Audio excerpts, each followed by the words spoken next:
My dear teachers and students, through this video I am sharing the summary of the interaction of mine with all the junior lecturers of Andhra Pradesh state. And this interaction took place a few days back and I have thrown light on the techniques of training the students, especially for NEET and MSET in biological sciences, and have discussed various aspects of zoology. Of course, now and then I might have taken some examples from physics, chemistry, and botany also, but basically I have concentrated on the contents of the zoology because botany is not my cup of tea. As teachers, we will be teaching to the students with different capacities. We will be addressing the students with different emotional quotients and intelligent quotients. Any class will contain a heterogeneous group of students. There may be some students who are very good at biological sciences, and there may be some other students who are very good at physical sciences. You never find a student with equal abilities in physical sciences and biological sciences. It's really very rare. So, in such cases, we should identify the exact potential of the student, we should identify the core competency of the student, and we should make the SWOT analysis of the student. We should identify the strengths, and we should also diagnose the weaknesses of the students. And we should remove the threats of the students, and we should create new opportunities. We should open the new doors to the student so that he can become successful in such entrance examinations. So, in this class, I'll be giving some tips regarding the teaching aptitude which you have to exhibit while teaching for NEET and MSET and also for intermediate. And also, I will discuss at the end a few points regarding the MSET pattern and NEET pattern and what are the types of questions that will be asked. Now, let us make it a PowerPoint presentation. So, you remember that we are addressing a class with heterogeneous group of students. We should cater to the gallery, and also we should keep rank and file in our view, and even average student should get benefited from our teaching, and you should not miss the exact content because we should be cautious enough in framing our lesson plan because each and every student is very important for us. Lateral thinking or out of box thinking, this is very crucial. A teacher should try to inculcate the spirit of lateral thinking or out of box thinking in a student. What is this lateral thinking? Lateral thinking means thinking in an innovative way, thinking in a different way. A student should come out with new idea. You should encourage the student to explore a particular problem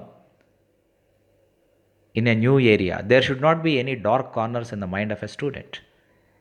I will give one example. I will take the example of Aristotle, who happened to be the father of biology.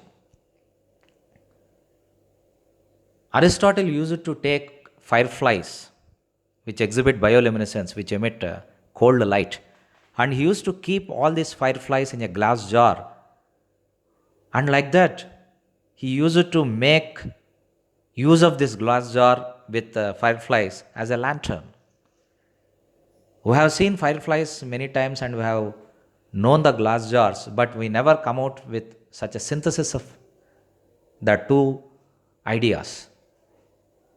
We never expected that by keeping fireflies in a glass jar, it can be used as a lantern. But Aristotle thought of that. This is called a lateral thinking. I will give one more example. I will take the example of physics. Barometer is an instrument that is used to measure pressure, especially atmospheric pressure. If a barometer is given to a candidate and if he is asked to measure the height of Charminar, how can he do that? He can use the barometer as a scale, or he can take the barometer to the top of the Charminar and drop it from the top. It breaks after reaching the ground, and now he can calculate the velocity of sound in the air, and by calculating the time taken for this breaking sound to reach the ear, he can calculate the height of a Charminar. And there is one more fine answer for this, because as one goes up, as one reaches the higher altitudes, there is a difference in the pressure. So by climbing Charminar, you can clearly observe the change in the level of mercury in the barometer. By extrapolating this value, you can easily calculate the height of a Charminar. Although the instrument given to you is not the instrument to measure the weight, it is an instrument to measure the atmospheric pressure. Even then, you are making up that available resources to get the expected result, to reach the target. This is called lateral thinking or out of box thinking. This is very essential. Don't make your teaching a stereotyped approach.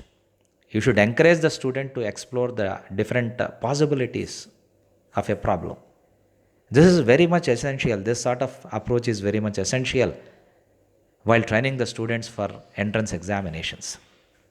And you should insist that the student should raise pertinent questions. Pertinent questions. Preparing questions from each paragraph, it is very essential. You ask the students to come out with questions. Ask him to select a paragraph and ask him to develop some sort of questions from each paragraph. Even you can also do that. As a teacher, you can raise pertinent questions and you can prepare various questions from a single paragraph. Your clarity depends on the number of questions which you have prepared from a single paragraph. Nowadays in the textbook there is some sort of border or margin that is left, and in that border itself you can make a note of the questions pertaining to that particular paragraph. Preparing questions from diagrams. This is very crucial. Normally, while teaching in a subjective mode, we draw a diagram or we present a particular diagram on the screen and go on explaining. But during entrance examination preparation, normally we ignore the diagrams. It's not wise.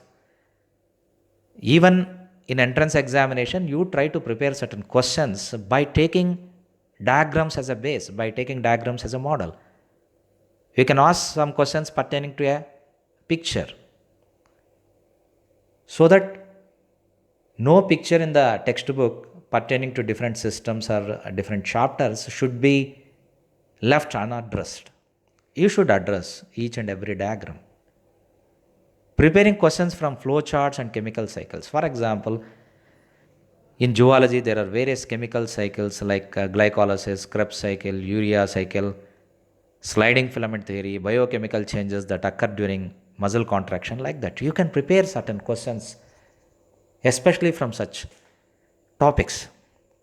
If you prepare a flowchart and at each and every step, if you prepare a multiple choice question, it will be very easy for the student to imagine what sort of questions can be asked from this particular step. So like that, from paragraphs, from diagrams, from flowcharts, from chemical cycles, questions can be asked or questions can be prepared. Entrance exams are based on either elimination or selection. There are certain questions that are meant to corner the student, that are meant to eliminate the students which are unfit. And there are certain questions which are aimed to select the cream from the students. So normally in case of civil services, preliminary examination is based on elimination, whereas mains examination is based on selection. Whereas in MSET and NEET, because there is only one cycle of examination, certain questions are asked based on elimination round and some other questions are asked based on the selection round. So students should get ready to face this both types. Sometimes you may not be knowing what is the right answer, but you may be knowing which is the wrong answer. By eliminating the wrong answers, you can arrive at a right answer. Such questions can also be practiced. You try to conduct surprise tests for the students. He should not be knowing about the time schedule of the test. It is like a surgical strike. You should organize such a test series. In such cases, students, because he will not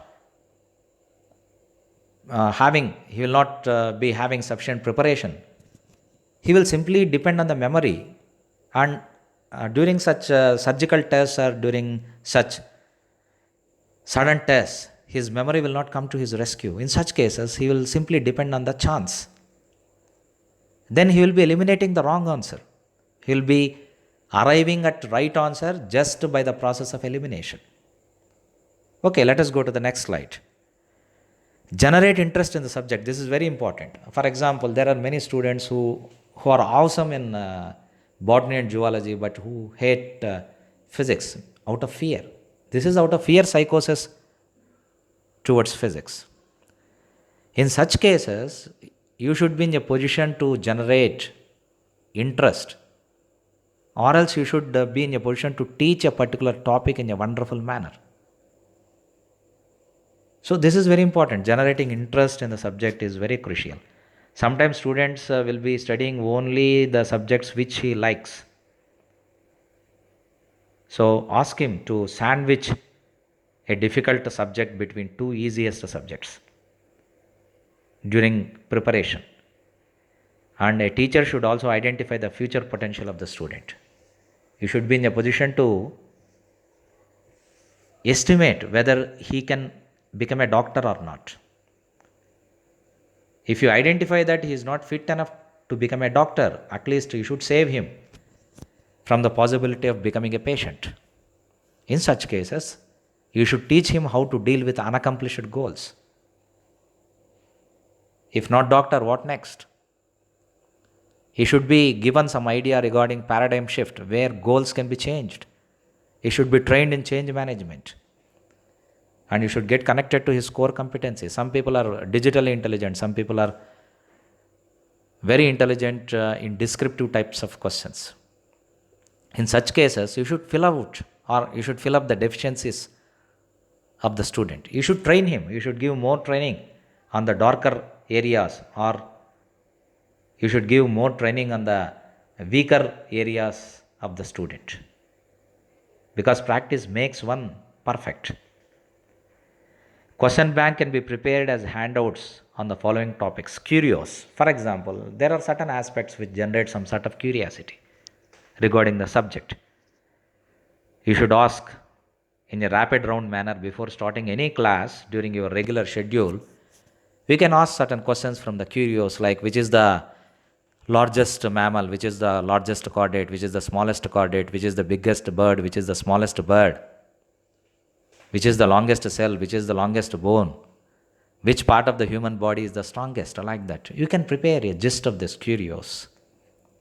And you should also ask about scientists, like Louis Pasteur, who introduced the method of pasteurization. He is the person who has introduced this method of pasteurization.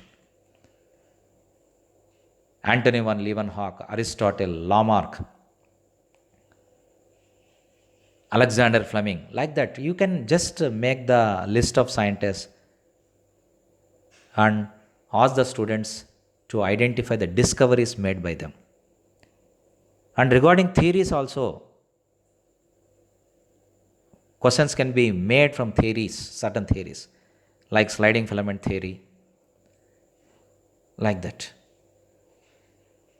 There are many theories associated with various physiological functions. And formulae. What is the formula of glucose? What is the difference between glucose and fructose? Which is aldose sugar? Which is ketose sugar? And is DNA soluble in water? So what are the types of bonds that exist between the double helices of DNA? And what are the different types of RNA? And what is the nature of genetic code? Like that, you can come out with the questions related to different formulae and larvae. You can prepare a list of larvae in every phylum. You can make a comparative study of larvae. There are many larvae that are found in Echinodermata, Mollusca, and what is the purpose of larva? How many types of larvae are there? Whether they are symmetrical or asymmetrical? Is there any parasitic larva in Mollusca? The parasitic larva in Mollusca is Glochidium, which contains a byssus thread. Like that, you can make a list of larval stages in each and every phylum. If you make or if you prepare such handouts in each and every topic, the student will be browsing them whenever he is at leisure. That will re-strengthen his memory. Now let us go to another slide. We don't know which is waiting for us in another slide. Sites of secretion of hormones and enzymes. What is the site of secretion of growth hormone, which is called a mixed gland, and where renin is secreted? What is the function of renin? Like that, you can make umpteen questions, innumerable questions on enzymes and hormones. How many types of hormones are there? Which is the local hormone that is secreted? Where, for example, what is the local hormone that is secreted in the intestine, in the stomach? Which is the first hormone that is discovered? Who coined the term hormone? What is the basic difference between enzymes and hormones? For example, regarding enzymes, there is one statement: all enzymes are proteins, but all proteins are not enzymes. Whereas hormones belong to three categories, namely steroid hormones, peptide hormones, and biological amines. Yeah, that's how you should categorize the questions, and you should prepare the questions from each and every chapter and in each and every dimension, like curios from scientists, theories, formulae, larvae, like that. Yeah. People think that MSET, NEET, and other competitive examinations will be containing only difficult questions. This is really a misconception. In every entrance examination, there will be different types of questions. Some questions will be damn easy, anyone can answer if he is regularly attending the class. And some questions belong to average type, and some questions are really difficult, and some questions will be most difficult. Even paper setter may find some sort of difficulty to answer those questions with the passage of time, because he will also forget the exact logic behind that. So different categories, different categories of questions in terms of difficulty will be asked. So definitely there are certain questions pertaining to fundamental aspects regarding basic aspects of the subjects. Some questions may be concept oriented. Some will be very difficult. They may involve certain problems. For example, if some question is asked on species diversity, and another question may be asked on Hardy-Weinberg equilibrium regarding the frequency of a genotype or allele, then student may feel the pinch. Such questions need some sort of practice. So different types of questions should be prepared. You try to conduct different tests. In first test, you give only easy questions so that student will develop some sort of interest and awareness in the subject. Later, you try to increase the difficulty level. You come to the average questions, followed by difficult and most difficult questions. And you try to conduct a test with only problems that involve certain chapters like genetics, applied biology, or evolution, or a DNA structure, like that. Yeah. Some questions may be based on simple memory. Some questions are concept based. Some questions require only factual details. Some questions may belong to assertion and reasoning type. Previously, in All India medical entrance examination, such assertion and reasoning questions were asked. Of course, in NEET now you don't find this pattern, but it is better to prepare some questions on this pattern, on this design, on this model also, because answering such type of questions based on assertion and reasoning type will give you a tremendous clarity regarding the subject. You will be doubly sure about various facts of the subject once you answer such type of questions. And there may be matching type of questions with 2 columns matching and 3 columns matching. Multiple statement questions may be there. Identifying the wrong pair is another type of question which you have to prepare while studying.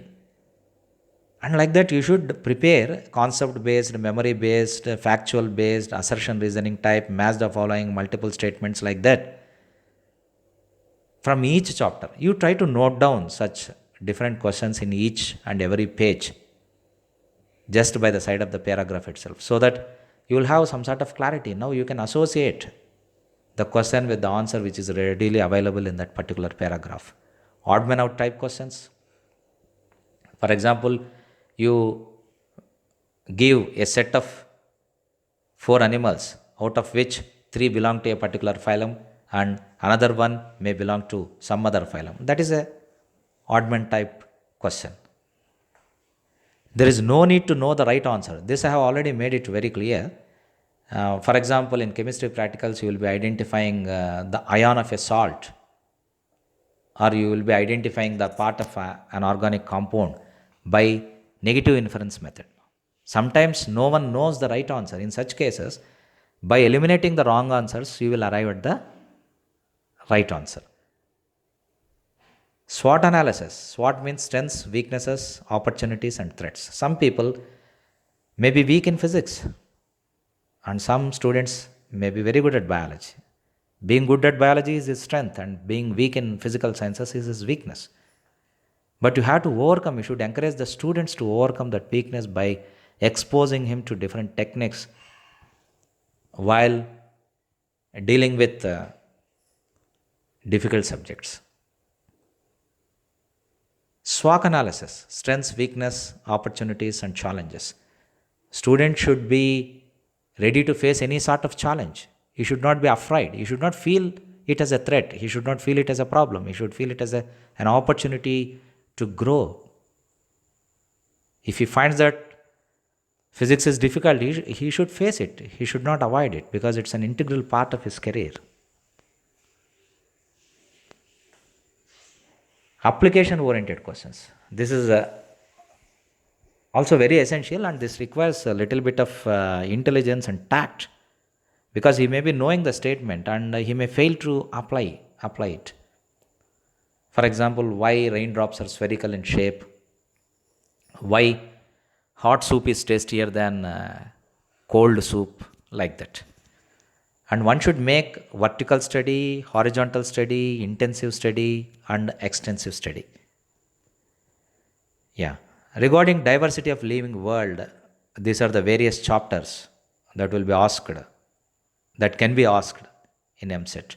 What is life, nature, branches of zoology? There are nearly more than 100 branches of zoology, like biology, zoology, paleontology, genetics, evolution, embryology, protozoology, parazoology, helminthology, nidology, ethology, like that. Need for classification, biological classification, Robert Whittaker, 5 kingdom classification, Protists, Monera, what is the basic difference between Protista and Monera, which are eukaryotes, which are prokaryotes, like that. Levels and hierarchy of classification, species, genus, like that.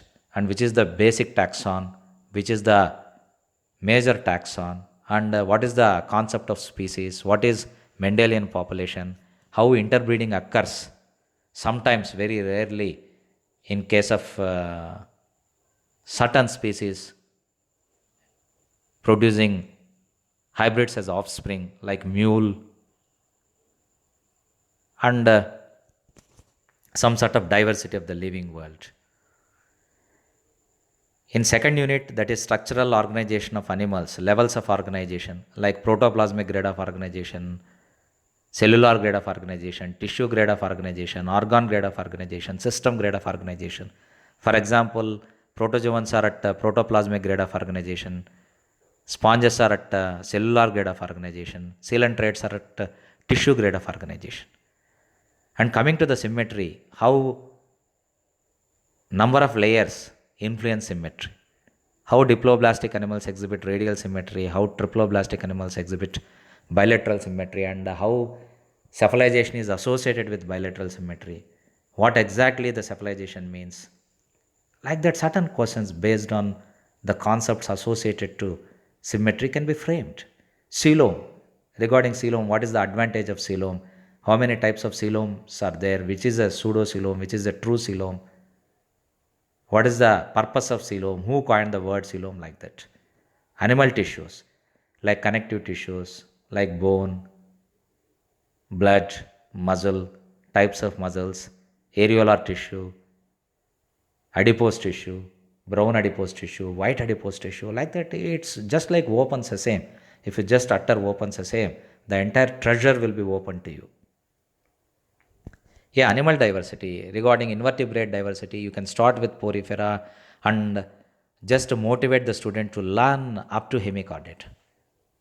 Porifera that includes sponges, cnidarians which are called stinging animalcules, Ctenophora that includes comb jellies, Platyhelminthes that includes tapeworms, Nematoda which includes roundworms and filarial worms, Annelida, earthworm, Arthropoda which is the biggest phylum that also includes the biggest class, namely Insecta, Mollusca which is the second biggest phylum, Echinodermata which includes starfishes and sea cucumbers, hemichordata, which is the connecting link between invertebrates and vertebrates, and hemichordates are also called tongue worms. Like that, you can prepare umpteen questions, ready made questions.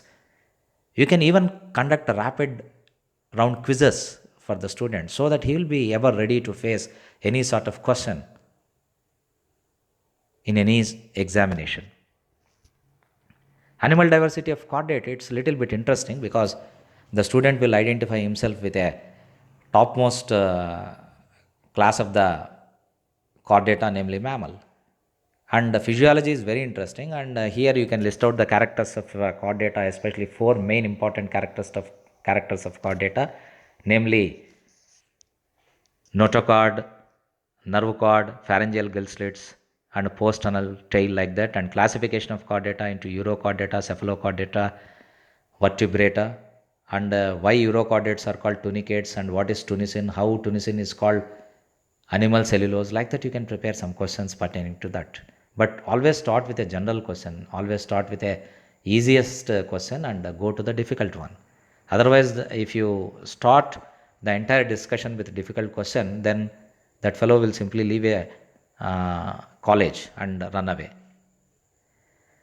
Yeah, this also includes that chordate diversity. This slide, what is Aenata? Aenata are the animals which lack jaws. Gnathostomata are the animals which contain jaws. Locomotion in protozoa with the help of pseudopodia, cilia, flagella, and what is a basal granule, what is a blepharoplast, what is infraciliary system, like that, which are the fastest protozoans, which are the slowest protozoans, which are the most primitive protozoans. You can prepare such bits. Solvent gel theory. And coming to asexual reproduction and sexual reproduction in protozoa, you can make a summary or you can prepare a series of questions pertaining to transverse binary fission, longitudinal binary fission, symmetrogenic division, perkinetal division, and regarding amitosis that takes place in binary fission. And you can also signify or you can also highlight the significance of conjugation in paramecium. Like that, you can prepare some questions pertaining to this chapter. Biology in human welfare, parasitism, types of parasites, endoparasites, ectoparasites, intestinal parasites, histozoic parasites, monogenetic parasites, digenetic parasites, intermittent parasites, pathological parasites, hyperparasites, like that. Health and diseases is a wonderful chapter. In this chapter, you can deal with malaria, amoebiasis, like that. You can also ask certain questions pertaining to the life cycle of Plasmodium. brief account of some other diseases like cold, cancer, and certain venereal diseases, which can be dealt in some other chapter also. And the TDA abuse, tobacco, drug and alcohol abuse, and what is the exact action of cocaine, morphine, amphetamines, barbiturates, like that. Which drug acts as painkiller, which drug acts as central nervous system depressant, which will stimulate you, which will create hallucinations, which will create illusions. Like that, you can create some sort of interest. You can also conduct certain seminars, workshops regarding this tobacco, drugs, and alcohol abuse so that the student will never forget the content. And such exposure regarding this TDA abuse will make him one of the strongest personalities. You will be doing greater justice to the student community by providing some sort of hands on experience by organizing certain workshops, seminars like that, even at intermediate level. Yeah, cockroach, which is also known as Periplanet americana, how it has come from America and what is its nature, how it is omnivorous, omniscient, what is its survival value, whether it contains wings or not, how many pairs of legs are there in insects, why insects are called hexapods, and coming to the certain aspects like respiration, how the insects, especially fossorial insects, will perform discontinuous gaseous exchange cycles like that. And you can also teach digestive system, circulatory system, respiratory system, and other systems of cockroach in PowerPoint mode. And don't forget to give some objective type questions at the end of each and every chapter so that he will be passing intermediate and also he'll be successfully coming out of MSET and NEET. And don't neglect this chapter ecology and environment, because majority of the questions may come from this chapter in NEET, because now the entire world is suffering from environmental issues. So you make a list of questions in ecology and you try to create some sort of awareness regarding laws of thermodynamics, ecological pyramids, ecological hierarchies, and different population interactions and different animal associations like predation, commensalism, symbiosis, parasitism, and energy flow in food chains. What is a trophic level? What are biogeochemical cycles? What is ecological succession?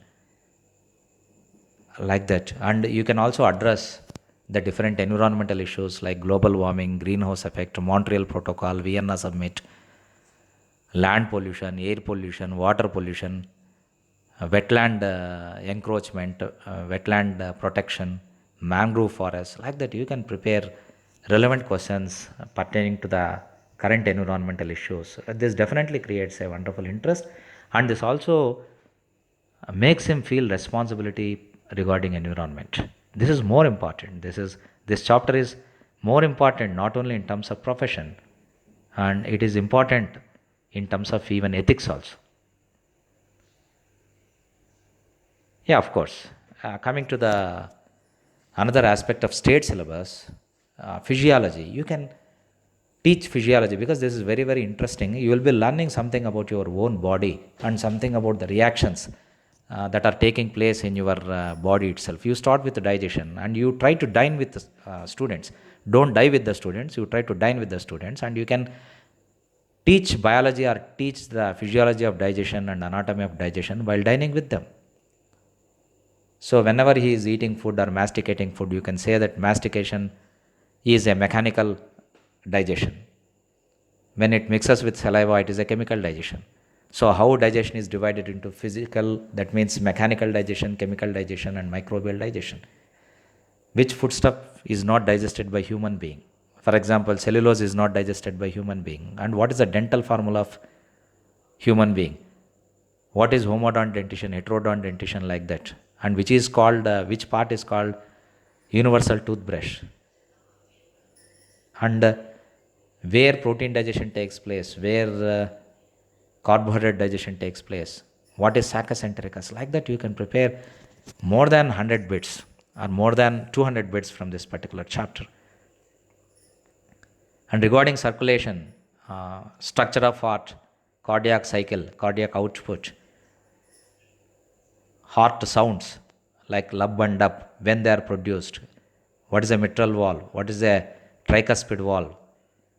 And what is complete double circulation? What is incomplete double circulation? What is single circulation? Where do you find the single circulation? Like that, you can make a comparative account of this circulatory system and its physiology.